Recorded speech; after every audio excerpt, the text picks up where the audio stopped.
আসসালামু আলাইকুম বন্ধুরা, উপজেলা প্রাণী সম্পদ দপ্তর ও ভেটেরিনারি হাসপাতাল চররাজীবপুরের পক্ষ থেকে আপনাদের সবাইকে জানাচ্ছি আন্তরিক শুভেচ্ছা ও অভিনন্দন। আমাদের এখানে প্রতিদিন বিভিন্ন ধরনের রোগীর সমাগম ঘটে। বলতে পারেন হরেক রকম রোগী আমাদের এখানে আসে। কারো জ্বর, কারো সর্দি, কারো কাশি, পাতলা পায়খানা, অপারেশনের রোগী, বিভিন্ন প্রকার রোগী আমাদের এই পশু হাসপাতালে আসে। শুধু আমাদের এই পশু হাসপাতালে না, বাংলাদেশের প্রাণী সম্পদ অধিদপ্তরে শুধু প্রাণীরাই চিকিৎসা নিতে যায় এবং এদের সুপরামর্শের জন্য যায়। এখানে যে ছাগলগুলো দেখতে পাচ্ছেন সবগুলোই কিন্তু পেশেন্ট।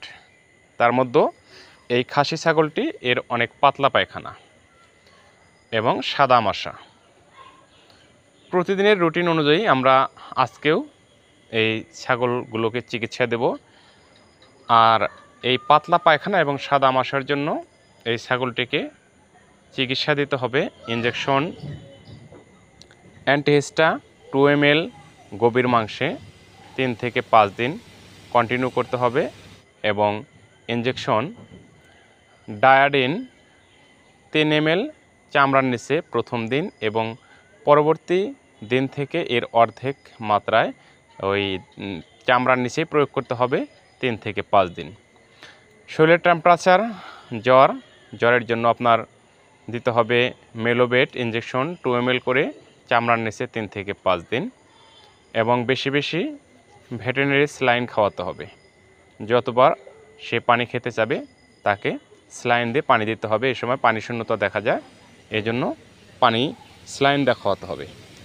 আর যদি আপনি ট্যাবলেট ফর্মুলায় চিকিৎসা প্রদান করেন তাহলে জ্বরের জন্য ট্যাবলেট ফার্স্ট বেড দিয়ে দেবেন।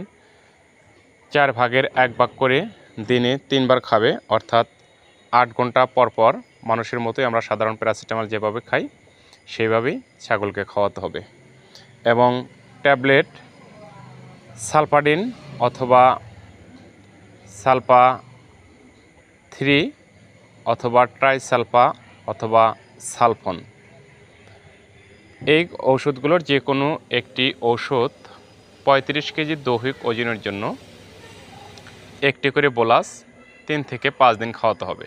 বিশেষ দ্রষ্টব্য, প্রথম দিন যে ওষুধটা খাওয়াবেন আপনি, দ্বিতীয় দিন এর অর্ধেক মাত্রায় আপনার চিকিৎসা চালিয়ে যেতে হবে। এটি হলো চিকিৎসার নিয়ম এবং পদ্ধতিগতভাবে চিকিৎসা। তো আপনারা যারা ক্ষুদ্র এবং বড় খামারি আছেন তারা সবাই অবশ্যই আপনাদের অসুস্থ পশুকে সুস্থ পশু থেকে আলাদা রেখে চিকিৎসার ব্যবস্থা করবেন। ছাগলের যে মহামারী রোগ পিপিআর ভাইরাস, এই পিপিআর ভাইরাসের হাত থেকে রক্ষা করতে অবশ্যই পিপিআর ভ্যাকসিন নিয়ম মেনে দেবেন। এবং পিপিআর যদি আপনার খামারে ধরে যায় অবশ্যই অসুস্থ পশুকে সাথে সাথে আলাদা করে দেবেন এবং আপনার নিকটস্থ উপজেলা প্রাণী সম্পদ দপ্তর ও ভেটেরিনারি হাসপাতালে গিয়ে বিশেষজ্ঞ স্যারদের পরামর্শক্রমে চিকিৎসা নেবেন। বন্ধুরা সবাই ভালো থাকবেন, সুস্থ থাকবেন। আমার চ্যানেলে নতুন হয়ে থাকলে চ্যানেলটি সাবস্ক্রাইব করে দেবেন। সবার আগে নতুন নতুন ভিডিও পেতে পাশে থাকা বেল আইকনটি বাজিয়ে দেবেন। আপনার খামারের সুস্থতার জন্য নিয়মিত কৃমিনাশক ওষুধ খাওয়াবেন, টিকা বেজ ব্যবহার করবেন এবং অসুস্থ হলে সুস্থ পশু থেকে আলাদা রেখে চিকিৎসার ব্যবস্থা করবেন। কেমন লাগলো আজকের ভিডিওটি অবশ্যই আপনাদের মূল্যবান মতামত কমেন্ট বক্সে জানাতে ভুলবেন না। আল্লাহ হাফেজ।